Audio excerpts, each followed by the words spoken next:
Welcome to the Lovers Lounge podcast, where we talk to experts and other guests on topics related to love, relationships, and sex. I'm your host, Tina Love, and on this episode, we have Sarah Hall. Now, Sarah is a relationship and intimacy coach, although she doesn't really like the word coach.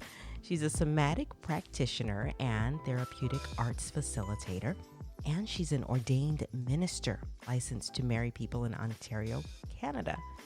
With over 15 years of expertise, Sarah's life's work is to support couples in how to love each other for a really long time, from setting intention for marriage and vow creation, bespoke weddings, and truly creating the foundation for a solid marriage on their way to the altar. She supports couples beyond their I do's and is a resource for them through the many iterations of their relationship.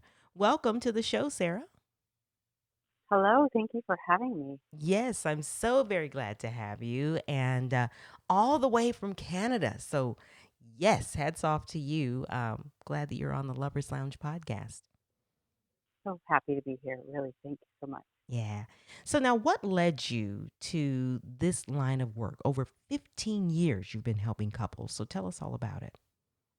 Well, it's not the whole time that I've been helping couples, but I have been helping folks in different areas. It really started with my therapeutic arts training here in Toronto at a place called Arskura, and then I specifically worked in the area of grief and bereavement.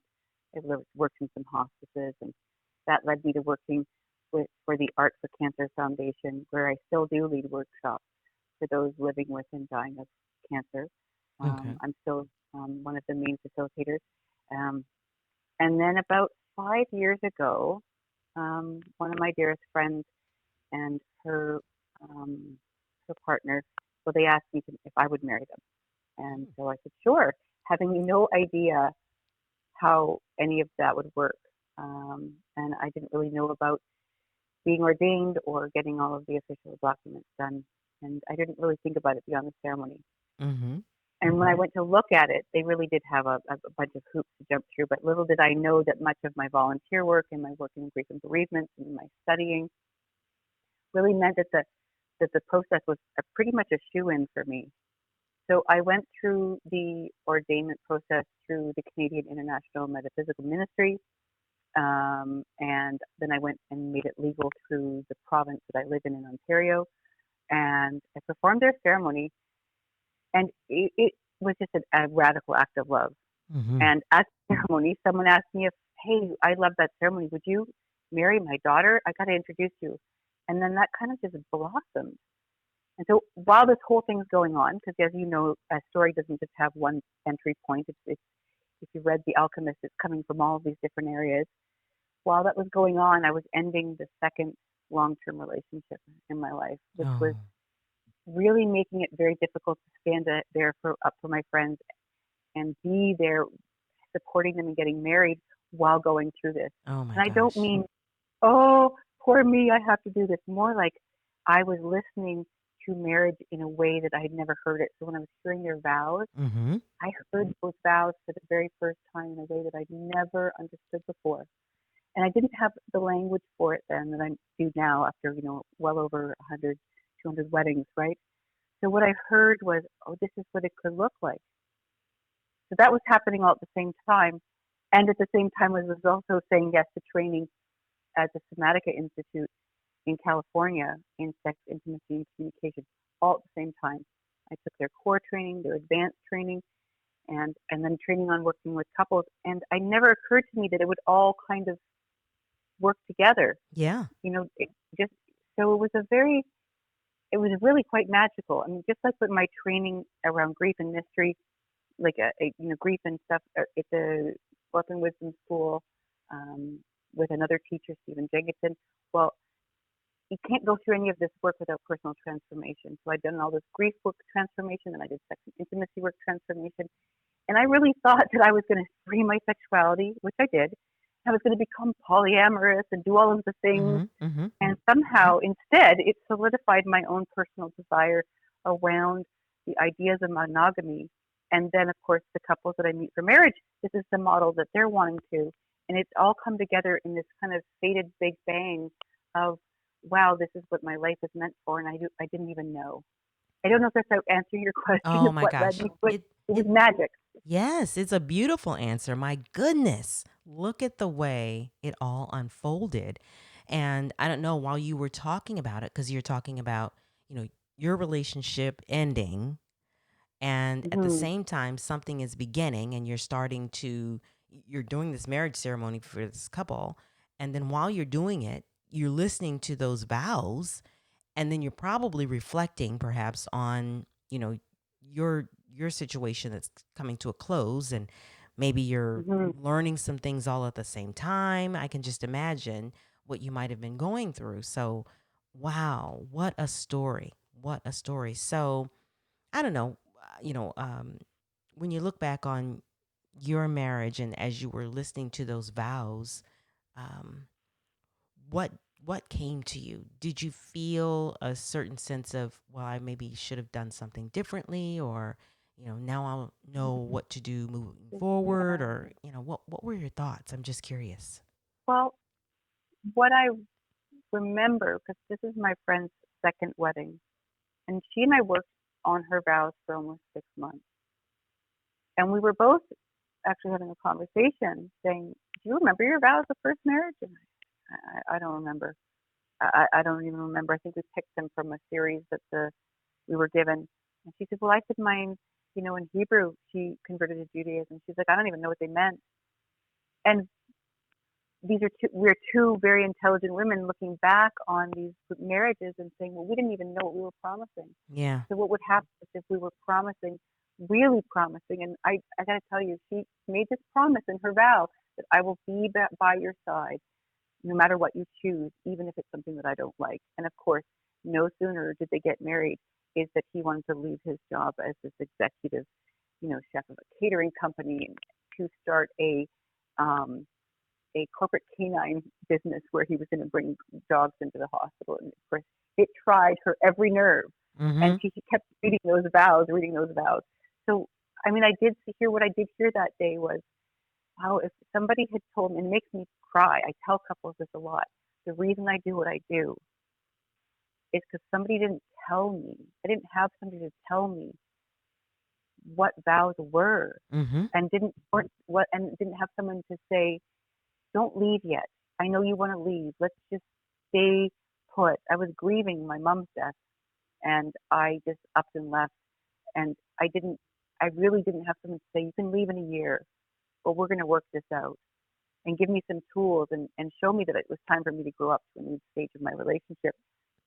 And that was my marriage, which is before the relationship that I said was my second one. Yeah. But I had this flashback moment of, I didn't have someone there to tell me what that was.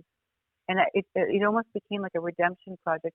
It's not to say that I regret my getting a divorce, because honestly, it's the woman who I am today, the woman Right. who left, Right. that can only say I could have stayed.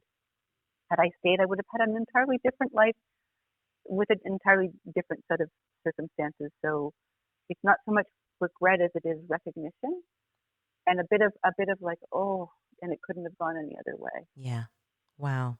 And I think about, you're so right. When you get married, I mean, it's kind of like nobody really prepares you. I mean, you look at maybe your parents, if you're fortunate enough to see your Mm. parents, together for the entire time that you're growing up. Maybe you see a good example of marriage, maybe you don't. But nobody really, go through a class, or you don't really know what to expect. You kind of get in there. It's kind of like parenthood. You get in there and you try your best and Hmm. you do your best, and it's like you're learning as you go. It's hands on. Um, but I love the work and the fact that you are working with couples and you're preparing them. Now, just because I feel like, because of your experience and what you learned and what you saw, and even on that day when you were doing the marriage ceremony and you were listening to those vows like you never had before, now you're able to help the couples that you're working with, today. And so, Hmm. what a blessing. What a blessing. So, It really is a blessing. It yeah. really is a Yeah. blessing. So you work with couples and you help them with premarital counseling and setting an intention for marriage. And, maybe there's somebody listening out there. They haven't quite you know, gotten married yet, but it's almost time. And they're nervous. Mhm. They've never been married Yeah, before, and they're really excited about the wedding. But I always of say to course. people, yeah, Exciting. yeah, I always say to people, listen, honey, it is way beyond the wedding, okay? The wedding is like 15, 20 minutes. I do, I don't, I will, I won't, and it's over. But then is when the hard work comes up, you know? Right. So, Right. why is premarital counseling so important, and why is setting an intention important? Well, I would say that there's a few things that you said there. You said so much gold there. Yeah, go ahead. One thing I would say is part of the issue is that we have a 20-minute ceremony. Part of that issue. I think that, you know, the ceremony should be a lot longer. And it should take that span of the year of engagement, right? Mm-hmm. Now these are my own thoughts, which have come to me in what I'm seeing. The term engagement. If I say that I'm engaged in a book, you picture me staring inside that book, and I can't even hear what you're saying. I'm so engaged in the book. Or you're engaged in your studies, right? You're really paying attention to them. And when people say they're engaged to be married, what they mean is we're on a receiving end of getting gifts and we're going to have a big party at the end of it. Mm-hmm. Mm-hmm. There's no active leaning into wondering what it's like to be married. That's what engaged to be married is. You engage yourself. So theoretically, and this is my own supposition, my own wondering, Mm-hmm. is that if I was engaged to be married, I would be looking at all those married people around me saying, tell me about what it's like to be married. What would you like me to know? And I'd be in the school like I would be engaged in my studies. So that kind of goes into that premarital counseling part. And it's not so much, you know, like counseling as in therapy, but it's like how do I do that? And some of us, you're right, some of us have an example in front of us of parents or grandparents that can show us how that is. But that's even something that we see from a distance. It's a different thing when When you're in it, yeah. when it when we're there, you're having to live in it, you know. So I would say that it's an essential thing to have premarital. I would say premarital preparation. It's not therapy, but it's also not even personal. The way medical school or law school isn't personal. Couples can have a personal experience inside of the preparation and the courses or the conversation, but it's really learning tools. And I think this is not what people expect, right? I think when I hear a lot of people say they don't need premarital support because they're doing fine, right? But the training isn't for now. Right. I mean, even if they lived together before, I mean, most of us when we're early on in a relationship, we're so excited about the wedding, and we like the idea of being married, even if we've been together for like a while. But there's something very different about being married. I mean, and rightfully so, because otherwise, if it's not different than just living together, then why the heck would we do it? Mm-hmm. It is different. People will say, well, it's just kind of the same, but it's not. Otherwise, it would be the same, right? I mean, there are some statistics, and I don't have. You could go to Prepare Enrich. I think it's the name of the prepareenrich.com or something like that. They've been around since the 80s, and they do a lot of premarital um, support as well, like the training for us. So I did my training, as part of my training with them. But their statistics, because they've been following couples since the 80s, is that people who do these tool building and this tool building are 30% more likely to stay together.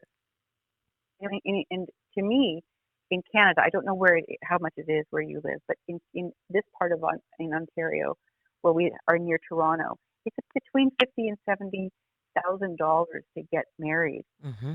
So Wow. it's rare for people to then turn around and spend maybe, I don't know, $1,500 To get a divorce. on some premarital stuff to increase your odds by 30%. Yeah. I mean, it's certainly cheaper than divorce. Mm-hmm. So I think it's essential. I also think that stretching out the whole year in preparation for the ceremony. One of the things I'm seeing from a distance is that the couple making all the choices and then everybody else shows up. Whereas in older weddings from like a long time ago, it got the whole village involved. People were sewing, people were growing vegetables, people were Mm. decorating things. And so it was actually a whole thing that brought a community together that we plunked the couple down in the middle of. And now it's become something that the couple does, and we're all passively there. And Right. I really do think it's stopped being a thing that creates community on behalf of a couple. And I think that that's, I don't know if that answers your question, but that's kind of at the edges of what I'm seeing. No, And I've even forgotten your question. beautiful, beautiful. No, it's good. You talked about the preparation and the importance of it, and then not only that, the interesting twist with the community.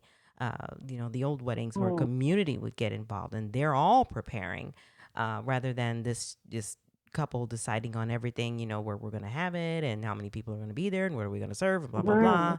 blah. But in other ways, having everybody involved in that, I think it's just beautiful to think about.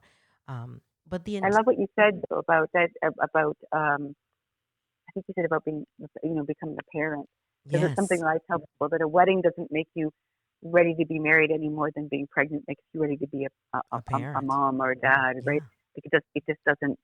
I mean, it certainly doesn't tell you how to do it. You just get home with the baby. You're like, oh, now what do we do? Oh And this is yes. kind of the thing around marriage, and then you wait until you have an argument or a disagreement, and then you're like, oh, this isn't, and then people will say, oh, we're not right for each other. But it's actually not that marriage isn't working. It's just that that's what marriage looks like. Yeah. And that's just, this is what happens. And so we need to be prepared, and we Mm, need to understand that it's not yeah, always on the mountaintop. Sometimes there's some valley lows. And so then what do we do when we get to that valley low? Yeah. yeah. We'll And talk about if you that. can come to it with some sense of understanding that it's rightful, that means that you're actually, this is what marriage looks like. You, it affords us compassion and some grace around those things. We might not like them, but something's not wrong. Yeah. If it happens. Yeah. Exactly. Yeah. Yeah. Not if, when. I'm telling you, that's right. You, When it happens, when it right? happens, because it will. Yeah, when Exactly. it happens. Yeah, we will hurt each other. This is something I tell people when we're writing the vows. You will hurt each other. It's not that you're trying to do that on purpose. It's just that we're human beings, and we're not hurting each other on purpose. It's just that we do this. So if we get it into the conversation beforehand, because people are really pie in the sky. They're like, oh, he's so perfect. He's my best friend, and he just made all this stuff, and it doesn't. It's, that's not what the that's not what we're talking about. So Mhm. that's true. You can be best friends. Let's give you some tools so you can stay that way. That's right. Absolutely. And that's what we're going to talk more about. And when you talk about setting an intention for marriage, Hmm. what does that look like with your couples when they set an intention? I mean, do you literally have them sort of think about what they want and then have them talk about, or maybe just come to an intention together and really speak that thing out, write it out? Or, how is it that you go through the process of Mm. setting an intention for marriage? What's that Well, look like? I think the conversation often starts with the wedding because that's what they're often with me first, right? Hmm. Mostly I speak to people who I'm marrying, and then it turns into a conversation around the marriage. I'll ask people when we're discussing their wedding plans, um, why why do you want to get married? I mean, that's a really interesting question to ask people. Hmm. It's not everybody's the same, and what they tell me will tell me if they have intentions or not, right? Ooh, yeah. And so when they get to tell a little bit on themselves, and I'm starting to be able to be pretty clear when I hear from people, the ones that I can really tell early on that they've got what it takes. Their reasons for getting married are they recognize that they don't need to.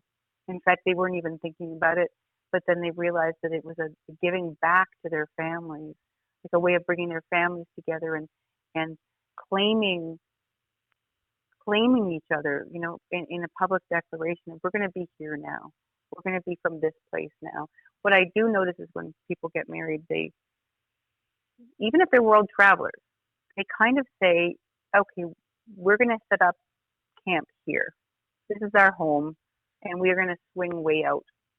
But then they become a pillar for the larger community. I don't know if you had grandma and grandpa's house. Grandma and grandpa's house for me was Hmm.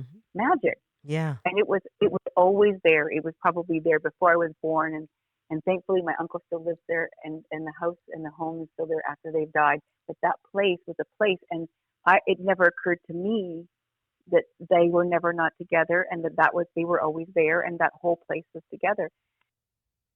And really, what I hope for people when they set up an intention is for them to see what that intention is going to ask of them. So, we all want to have a grandma's house, but we all want to be able to travel and get new friends and do all sorts of new things, and never want to stay put long enough to be that for the next generation. I would say that the setting intention also comes from asking a lot of questions that they didn't even know to ask. Mm. So the number of people, I'll just say, so how many children are you? Are you planning on having children? And some have not even had that conversation, I was or going to they'll say, ask well, you. I want one and he wants, right? Yeah. And or when I really do work with people who are really in it, my questions are a little bit off, but they're not what you would expect. The question I might ask is, what do you want your dinner table to look like at, say, Thanksgiving in 20 years from now? Mm. And, do you want 5 children and their spouses and your grandchildren, like in 25 years? Do you want that? For me, what I was looking at is, like, I had a daughter and I saw how difficult it was, and I had some health issues, and then some, grief stuff happened and life happened. But I wasn't thinking about what I wanted now. So now I'm left her dad, and I'm at a dinner table, and I have my partner that I'm with now and my daughter. Mm-hmm. It's a very quiet celebration. If I'd been thinking with the support of the people around me, I would have wanted a huge house of people. Mm-hmm. But I, at the time, wasn't making my choices based on that longevity. So this is where, I guess I don't set an exact intention, because of course life gets in the way. But we do set a little bit of bigger questions, like how do you, what kind of people do you want to be when your parents are old? Mm-hmm. And Right. and people never think to ask that. What are you going to do if one of you loses a job? What are you going to do if there's an affair? Well, that will never happen. I understand that. And what will, because people say, well, I'll just leave him. Are you sure? Yeah. So we talk about transgression. We talk about, when rich or poor, we talk about poor. Better or worse, we talk about worse. Yeah. Everybody has the other plan. And then COVID happened. Right. My goodness. Right. Look at this. Yeah. Where right now they're saying more divorces are being filed right now. And of course, we probably are I'm at hearing that. Yeah, we're at the poorer side right now, right? We're at the low We end. are. We're at in sickness, we're in poor, and we're in worse. Yeah. So here's the big test. Yeah, and yeah. Think about it. Mm-hmm. Marriage is all around. Here's the big test, and this is why those questions that you're talking about are so, important to ask in the beginning. It's not what we want to happen. It's not what we plan to happen. It's not what we even want to think about ever happening. But who would have ever thought that we'd be, about. Yeah, who would have ever thought that we'd be where we are today right now with COVID-19? So we do need actually, to, we do need to think about these things. Sorry, I didn't mean to interrupt you. I did interrupt you there. No, it's okay. I got it excited. I know. I got excited. I get too. really Go ahead. I get so excited. It reminds me. So we don't ever plan on a flood when we get home insurance, and we don't plan on ever getting into a car accident. We don't, when we buy car insurance. Mm-hmm. So for me, the premarital preparation and all the things that go along with it, or the insurance policy, specifically around your vows. So, a standard vow would be something like, I promise to love, honor, and cherish you through all sorts of mayhem for the rest of our days, right? Yeah. But they're written by two people who don't even exist yet, about circumstances that haven't happened. And what we don't want is our upset, hurt little selves, like I was when I left my marriage, making choices about my life and my life of my daughter and the life of my ex-husband that are irrevocable. So we really want to think, okay, we will hurt each other's feelings. Let's just say somebody hurts my feelings and I make a choice that I don't want to be with them anymore. But what the vows say is, I promise to love, honor, and cherish you through all of these things. So when we hurt each other, we can go to our friends, we can go to counsel, we can seek help to get through the hurt, but we let our vows tell us how to behave. It's like remember the fire drill in Yeah, in grade school. two? Yeah, exactly. So that basically when you get there, you just go through the motions. And it doesn't mean you're not angry or hurt. It doesn't, but it's revisiting these promises and how am I going to behave inside of this? And if you anticipate that, things are going to happen, and it doesn't mean that if you say you're going to be fine if you ever found out your spouse gambled things away, it doesn't mean that when you get there that you have to be. And then we're not talking about abuse. We're not talking about neglect and abuse and violence. We're talking about ordinary marriage mayhem, by the way, Yeah, right? We're not talking about other really difficult things like that. We're not talking about addiction and violence and things like that, yeah, right? Yeah, right. I think the vows are so important because they can highlight the intention. Yeah, And I do think that it's very important for a couple to have something bigger than themselves. I mean, there are people who are spiritual, who are religious.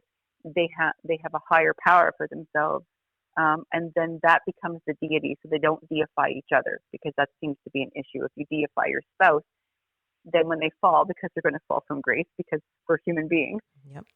If you have a higher power for yourself, then the spouse gets to be an ordinary human being, fallible. Mm-hmm.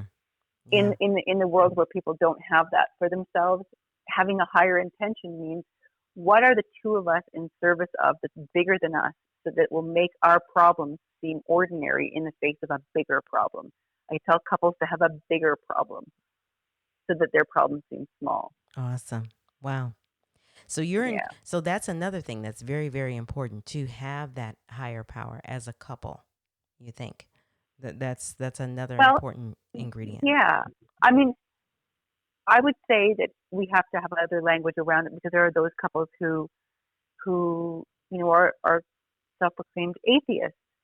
So if they have a higher service, I guess maybe a service, if you could, whether it's volunteering to build houses, like I can't remember the name of the company, where you build houses for people, or Habitat? Habitat for Yeah, Humanity, Habitat for or Humanity. Yeah. right, my ex-husband and I, we taught disabled kids how to ski. This is this is where you can unite as a couple, and it doesn't really matter if you're having a spat that morning because you're now going to have to get in the car and go and do something bigger and get kind of outside of yourself. Uh-huh. And Yep. I think that's really important, and that's where couples can stay together in the glue in the relationship. And yes, higher power for those who ascribe to that. I'm not. I think it's imperative if that's what people ascribe to, but I don't want to make sure that people who don't ascribe to that miss what I'm saying is that they need to find something bigger than their marriage. Is what I'm saying. Okay. Whether it's a higher power Power. or a higher purpose, we could say purpose, right? Right. Okay. All right. Good. Good. Good. Good. All right. So it was interesting. You said something earlier, and I want to go back to it. When you started asking questions, and I think you said that you Mm. asked the question, why do you want to get married? And you said Mm-hmm. that their response tells you, it gives you a clue as to if they have. I believe you said if they have what it takes, or you know, Yeah. tells you something about the union, or the marriage that's about to happen.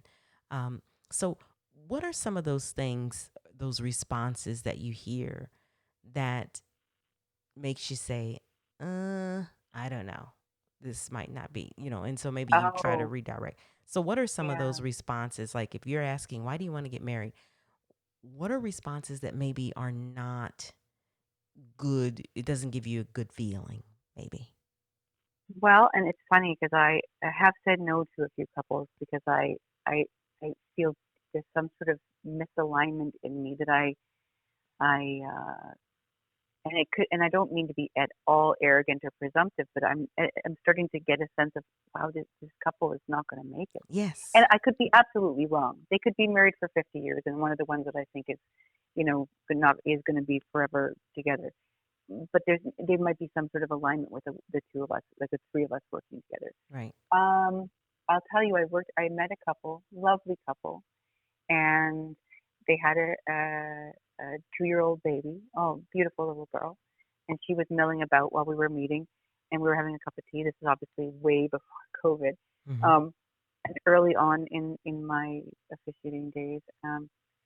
And when we were talking about bringing forward some tradition, um, she said, my family's Jewish, and I will be bringing none of that. I don't. My family will not have anything. This is my ceremony, and I don't want any part of my past in there. And she was really, you could tell it wasn't coming from it was adamant. Hmm. There was a righteousness to it, and she was, my parents don't need to have any say in this.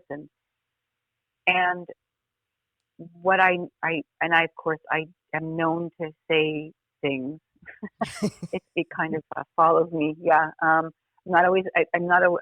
Yeah. It can get me in hot water. Um, I was pretty quiet there for a moment, and my heart was breaking. And hey, her family might have been jerks. I don't know. Um, but what I did see, I said, what I'm seeing in all of this is that what you're saying is that 25 years from now, when this beautiful girl gets married, she's going to want to have nothing included in what you did to raise her. Wow. And there was a bit of a silence, and we chose not to work together. Now, I understand that I'm not a match for everyone, right? And what I had to learn was when I first started doing this, I wanted everybody to choose me, so I was people pleasing, and Hmm. it had me take on ceremonies that later on I thought, oh, right. I mean, I just married a couple. There was another officiant. She was sick with COVID, so I Hmm. did her ceremony for her. Hadn't met the couple. I will never do that again. Wow. I Yeah. hadn't met them, and there was an awkwardness. And I found out after the ceremony that she was pregnant, and that I think that they weren't forced. They were not at all coerced or forced, but they were pressured by the Mm. families. Mm. And I think that's not a good way in. I think that's why we had so many divorces in the 80s, 70s, and 80s when it became a little bit less of a stigma. Right. Is because all of those people that were pressured into getting married that didn't want to were finally free. So and I also think that if folks don't have a lot of community around them, to back them up when things aren't going well, or if they think that they are the only source of their love, that's a huge red flag for me. Yeah. When the other person completes them, it's like you don't want to ask that much of each other because you're going to be sorely disappointed. Right. So these are a little bit of the red flags that Okay. that I look for. I am, just to offset the idea of, for me, when there's success, that you have a longevity in your group of friends. When I see people who've got friends from high school, and I see Nona's there, grandma's there dancing, and I see everybody. And by the way, these families annoy the couple. I'm talking about the most intrusive, annoying, right? Like Yes. just in your face. But there's some. That's what you need later on. Yeah. It's not fun. It's not easy. It's annoying. Yeah. But I do see the longevity happening for those that have a really strong bend for community. So I guess the red flag would be is if they're not out there in community and they're only looking for the completion within each other, and they think that the marriage is there for them. I should have said that sooner. Marriage, being married might be for you, but the marriage isn't for you. Right. For it's for the community. I think when people get that confused, then of course the marriage isn't going to make them happy at all. It's their job to find happiness and bring that to the marriage. That's where a lot of people will have a red flag as well. Okay. All right. Now you help couples anyway, to last in their marriage. And I've heard of the 7 year itch, right? Like, it's Hmm. 7 years and people start to kind of feel like, they want to throw in the towel and everything. So what do you think? What tends to be do you think there is a such thing, first of all, as the 7 year itch? I mean, does this tend to happen? And what are some of those reasons why people decide that they've had enough or they can't continue? Yeah, I think it's a real thing. I do think, I mean, I often wondered about that even before I married people. When I heard first, I think it was Marilyn Monroe was in a movie, wasn't she? 7 Year Itch or Yeah, something. yeah, I think so. Um, I, I wondered about that all those years ago. And I wondered maybe if it was connected to us regenerating all of our cells every 7 years, that maybe we really literally are different people. That's what my old theory was when I was younger. But what I'm seeing now is it's more like a 4 or 5 year itch. Mm. And maybe it's because we're faster paced in our culture. But and we would have to maybe speak about couples who haven't cohabitated before. Okay. Although it's interesting, there's a lot of people who've been married for 20 years, living together for 20 years. They get married and then they get divorced. Very interesting That that is. happens. But Right. yeah, but with regards to the 7 year or the 4 or 5 year itch, when you look at some um, studies, there's a study written by uh, Hill Kulu, and it was showing this. There's this, immediately after marriage, as you get towards that 5 year mark, there's this incline in divorce in the first few years, and then it peaks at around 5 years, and then it sharply declines. And then if you get to the 15 year mark, you're fine. Like most people are okay. And we're not talking about people who were married 20 years ago. We're talking about people who are, marrying now in the last, or 30 years ago. We're Right. talking about people who are relatively getting married in recent times. But there seems to be, we made a mistake within the first few years. And if you get past that 5 year, you seem to be okay. And I think what it is it's inside of expectation. Okay. It's inside of thinking that the marriage is supposed to provide us some sort of happiness. Hmm. And we end up with lonely people rubbing up against each other. My own partner, he's a tango musician, and when he taught me tango, he not taught me, but he tried to teach me. I'm horrible at it and haven't done it in a while. And COVID days, there's really no I tango know. dances for a while. Right. But the idea is to have two people on their own axis. And then if you see the Argentine tango, he's from Argentina. So you imagine the chests are close to each other, but the bodies are a little further apart. You get this A frame. Mm-hmm.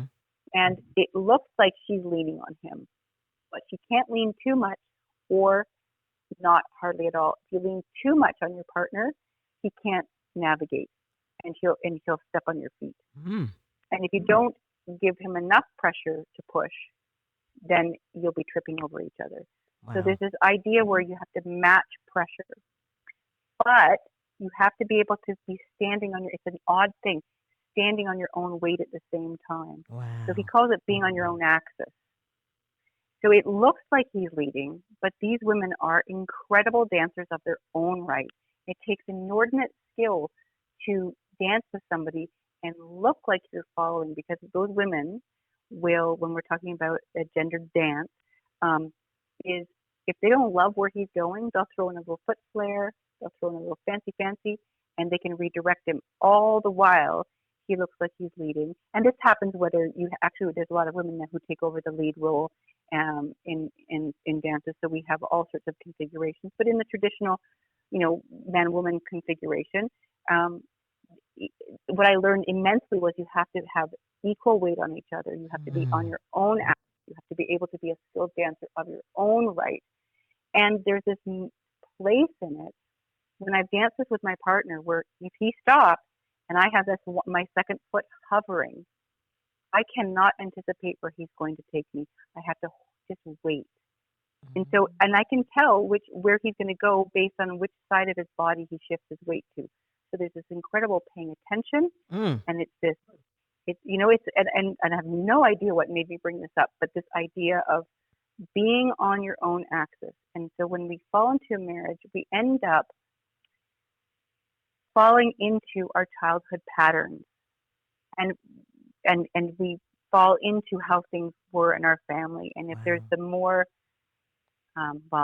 anybody listening will typically fall into one of two categories. Either when when crap hits the fan, you need space, you need to back out, you need to go get some space and breathe, or you're the other person who needs to talk about it and fix it right away. Mm-hmm. And those two people tend to get married.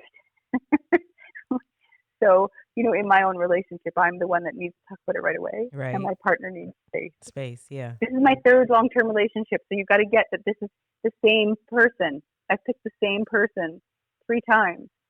somebody who needs space when they have an argument, and I need to talk about it. Those things are oil and water, Yeah. right? Yeah. So this is one of the reasons why this ends the way it does, and especially in this little quick arc. The honeymoon phase is over, things settle in, and then you're dating your dad or you're dating your mom, right? My goodness. And it shows up. And if you don't learn that that's just what you're doing, you think that you've dated somebody, you found somebody who's a jerk, and they're not. They're just they're just what feels like love to you, because we think is love is familiarity. When we were loved by our families, they were weird and we're weird. So But we you do knew. recreate that subconsciously, right? Right. Oh my gosh. That is so interesting. And there are so many interviews that I'm doing recently where childhood and family, and I'm learning about how all of this sort of plays a part in today and the relationships that you're in. So Yeah. it's so very interesting. So should each person do work on themselves to be ready for marriage, or what do you think? What should a person do Mm-hmm. individually to be ready or in the right state of mind for marriage, or is there such thing? Yeah, I think that three things should be happening. One, you're working on yourself for sure. I don't mean work on yourself, but yeah, do some work to get ready. And I think that there's a place where, again, this is a gender conversation where we're talking about heteronormative couples inside of the heteronormative union between a man and a woman. Um, that does not mean that it's the only style. It's just what I am typically dealing with.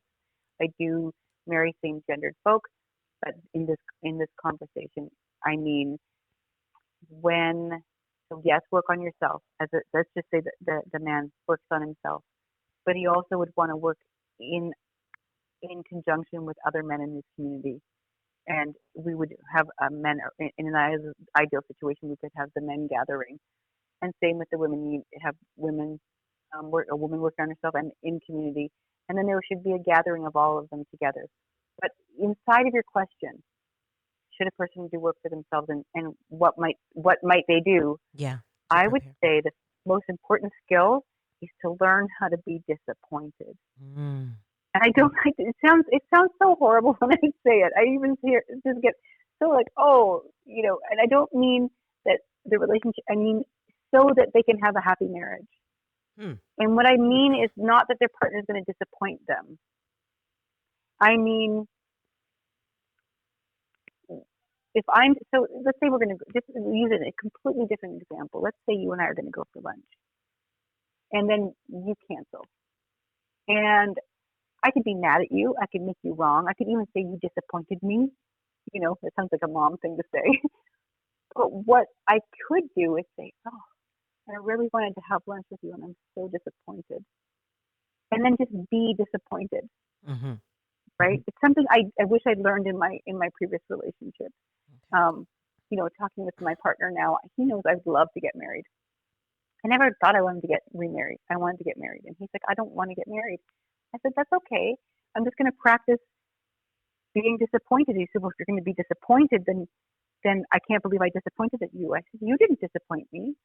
I'm disappointed. There's a huge difference in this. And I wanted to own that. And he said, well, why don't you go find somebody that would marry you? I said, well, then I wouldn't have the person that I wanted to marry.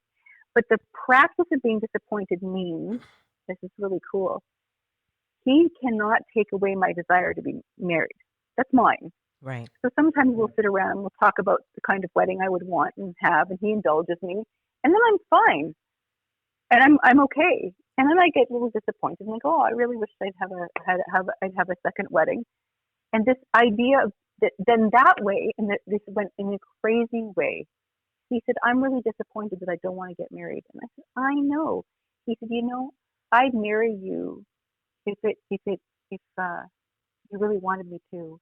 And I had said, yeah, but I don't want you to do something that's intrinsically against your values. So here we are, both of us learning to be disappointed. And then we ended up taking each other's side. Mm, You hear that? Like, yeah. and actually advocating for the other position. And we just got to be connected and vulnerable and intimate inside of being disappointed. Like a couple I just married, renewed their vows. He's dying. He found Mm. out he's dying, and he got to say, "I really wish I got to live a little longer. Yeah, I really wish that you could be here to see your grandchildren. I'm really disappointed that you're dying now." Like that's what I mean, Yeah. and I think that that's one of the most amazing skills. So that if you can let go of the dream of what you think marriage should look like, Right. you can be with the way that the marriage is. And there's another, two more shorter things. I won't go on as long. One is the 80-20 rule. When Okay. you're choosing somebody, choose somebody who you can live with 80% of the time, and 20% of their way of being annoys you. But to understand that sometimes that 20% that annoys you may be present 100% of the time. You Okay. know, Yes. it might be just for times in the marriage. And then the other last little tidbit would be for someone working on their own. It's something that Mark Twain says is that you should eat a live frog first thing in the morning, Oh, and then nothing worse will happen to you for the rest of the day because nothing can get worse worse after you than eat a that. frog. Yes. Oh my gosh. Yes. So All if you right. wake up and do something that's the worst thing ever, then everything else is fine. So to really just again, it's another way of saying have something bigger, a bigger problem that your marriage's problems are not big. Yeah. All right. Well, Sarah, there are so many other things that I'd like to talk with you about. And so I have to make you promise that you'll come back on the show because we really need to cover a lot Oh, I would more absolutely love about to. conflict and just some other things. And I know that I'd like to talk more about your creativity and art and how that plays a part. So we have to do a part two. Really, We have to do a part two. absolutely. Yeah. So before we go, how can the listening audience hear more from you? Maybe they can follow you on social media. Like, how do they do that? Okay, well, first of all, thank you for having me on here. I just wanted to say that thank you so much for having this podcast, No problem. Thanks. and doing these series and doing what you do. I think it's just brilliant. And then for asking me to be on here. I love that. Of And for course. people to find me, Sarah Hall, SarahHall .wedding, not .wedding.com, just .wedding is where you can find me as a wedding officiant. Mostly I do counseling through word of mouth, but there is a page there and you can reach out to me. You can follow me at um, sarahhall.wedding on Instagram, and also Halls, HALLS, of Sarah on Instagram for my artwork as well. All right. Well, thanks so much, Sarah, for being on the show. It was really a pleasure, and we will do a part two. Okay? Oh, thank you, Tina. Promise? Thank you. Pinky swear? Promise. All right. Thank you. All right. And listeners, thank you so much for listening to the Lovers Lounge, where we talk to experts like Sarah and other guests on topics related to love, relationships, and sex. I'm your host, Tina Love. And until next time, peace. And of course, please don't forget, gotta have love.